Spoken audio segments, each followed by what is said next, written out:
Thank you. Imagine stepping up to the opportunity to lead an organization that you knew was in trouble, only to receive a call from your mentor apologizing for directing and encouraging you to take the position. Because it turns out that the situation is much worse than expected. Some would call that a bigger opportunity. That actually happened to me, and it could happen to you. And needless to say, the pressure was on. For me, it was like dancing on the razor's edge. In fact, that was the metaphor, dancing on the razor's edge. Imagine yourself having to dance along a razor's edge, where any misstep could and would lead to harm and failure. My dancing or razor's edge was the challenge of transforming a failed organization into one that could meet and exceed all of its mission-related objectives. That's where the transformational leadership concept of practicing LAP was implemented and transformed a group of individuals and an entire organization. My story is how that organization came back from failure to success, using the leadership concept of practicing LAP along with some supporting leadership principles. The success of the organization could be a template for the success of any organization or individual endeavor, given the application of practicing LAP, discipline, and the courage to act. For the next few minutes, I'm going to share some of the challenges that organization experienced and how practicing LAP steered and lifted it to heights that it had never achieved in its entire existence.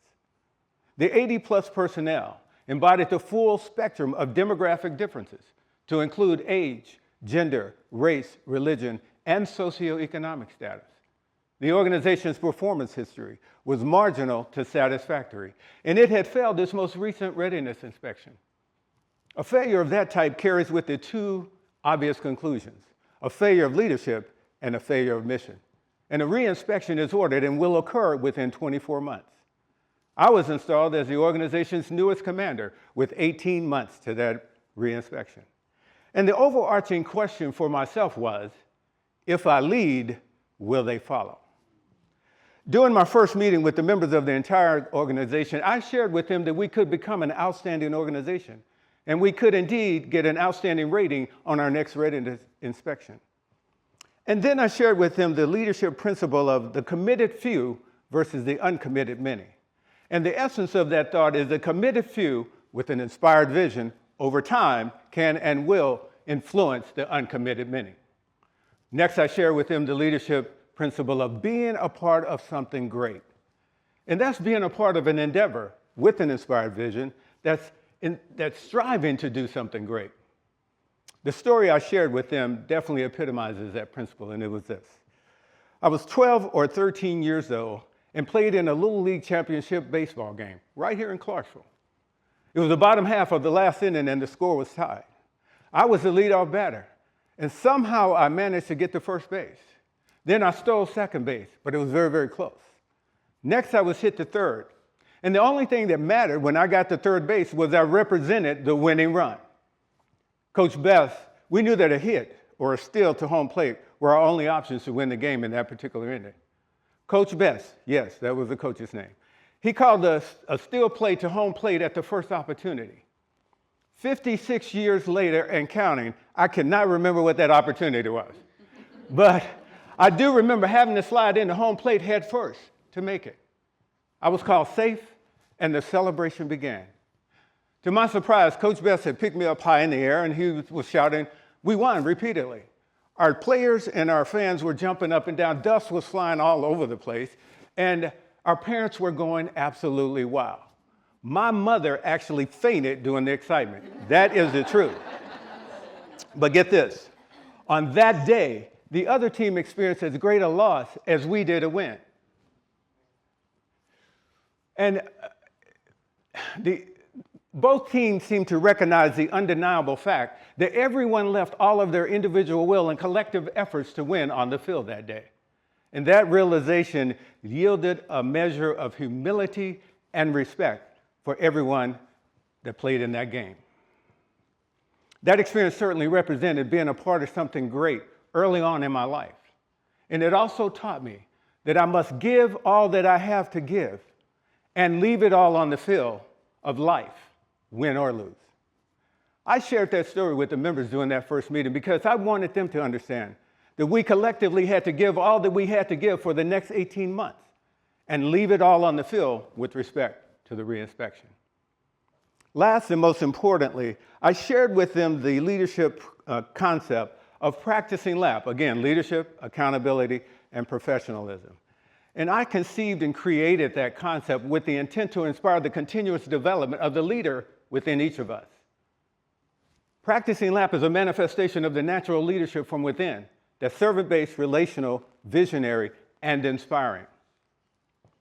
In the practice of LAP, leadership is the capacity to communicate on all levels with genuineness and compassion that motivates and inspires one to growth beyond themselves for the greater good of the whole. Accountability on any level is first about self-governance as a leader. And lastly, professionalism is about the character wrapped around and through that which we as professionals skillfully do. I realized at that first meeting that I had raised the level of expectation far above and beyond their wildest anticipation. And at times, just like now, as I was briefing them, at times I could sense that they were looking back at me like I had 3 heads and had just landed on the stage from Mars. You know, a little bit too much too soon. But that's okay, because to their credit, soon after the meeting, the members themselves put it all together, and we became the organization known as a committed few practicing LAP, a part of something great. In my mind, that was a pretty good start. To achieve the goal, and particularly the vision that I had shared with them, I knew that each person had to mentally take complete ownership of that vision and internalize it, and then transform that thought into a powerful emotion capable of driving laser-focused efforts that would ultimately result in sustained actions over the next 18 months. And the tool and underpinning for galvanizing their mental, emotional, and physical attributes into a persistent force was practicing LAP. Practicing LAP had to become part of their individual leadership DNA that could ultimately be guided and molded into a combined organizational DNA. So just talking and theorizing about the practice of LAP was not going to be good enough, because they all had to see what it looked like and what it felt like on a daily basis, which translated into leadership exhibiting all aspects of practicing LAP on all levels for the next 18 months. 2 months into command, and I had to fire someone who organizationally represented second in command. Of course, that's in reverberations throughout the entire organization. But at that point, everyone knew that leadership was serious about practicing all aspects of LAP, and we would do whatever were necessary to get things done. 6 months into command, and an organizational climate survey revealed that we had some individual and organizational trust issues, some cultural disconnects, and some perceived discrimination.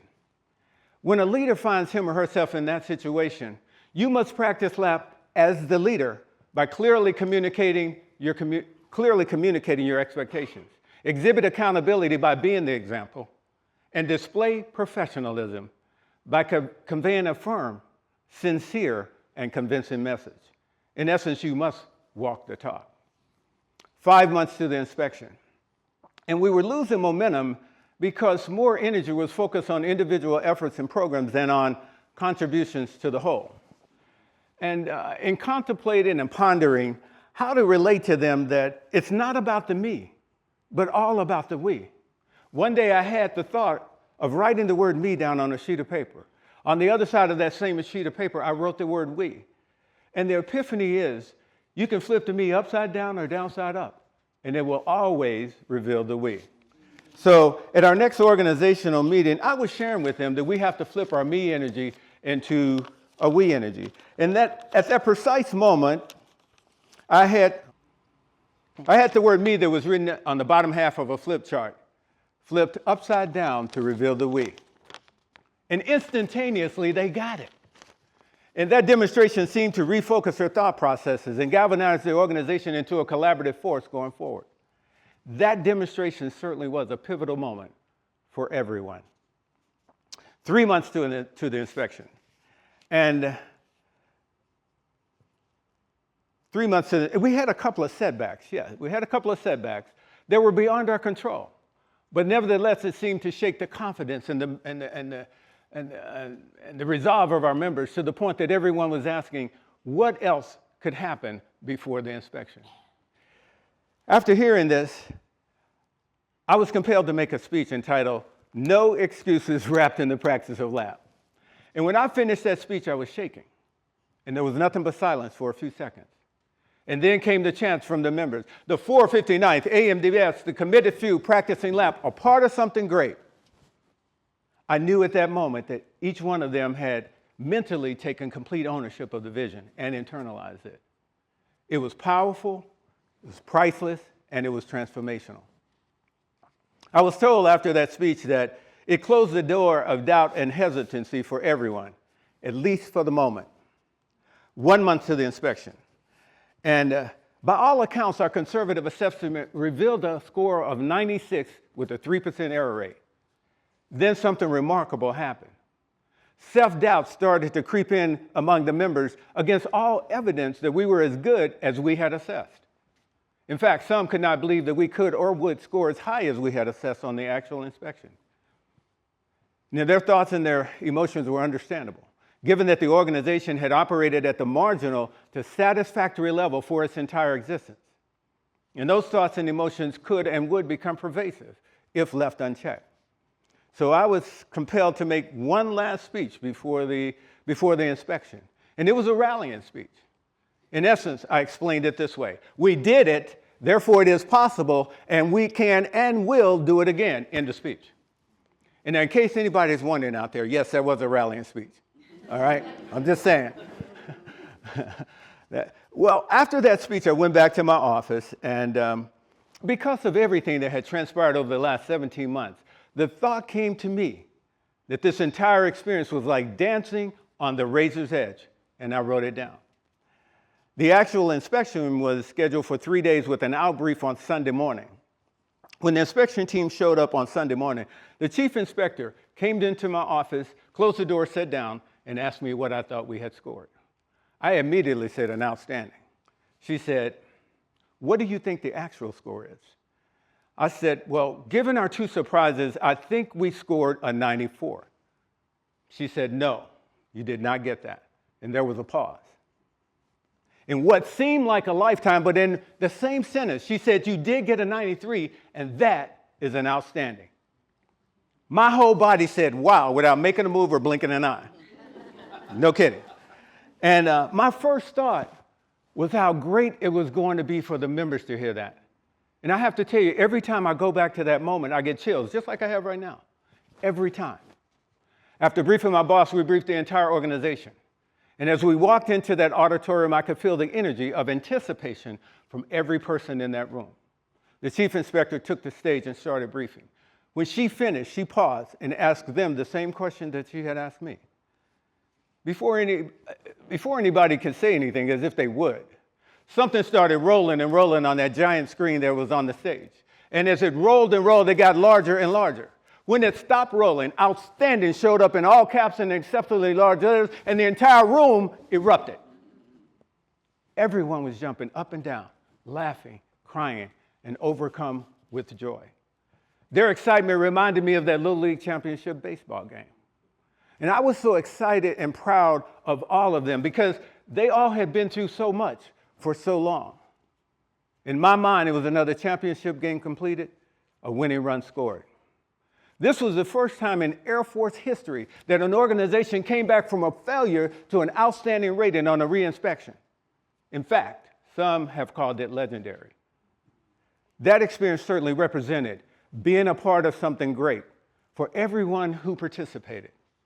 And it was a testament that the practice of LAP was successful in not only mobilizing a demoralized organization to do well, it also inspired them to a world-class, over-the-top performance that no one expected. In summary, I believe the metaphor, dancing on the razor's edge, resonates with the challenges that leaders face and experience across various organizations of size and type. And it reminds us that leadership is a delicate dance on the razor's edge, and one that demands vision, skill, balance, discipline, unwavering focus, and the practice of lap. Now back to that overarching question that I asked myself in the beginning. If I lead, will they follow? Expand it to if you lead, will they follow? And the answer to both questions is a resounding yes, if we lead with practicing lap. Leadership, accountability, and professionalism. Thank you.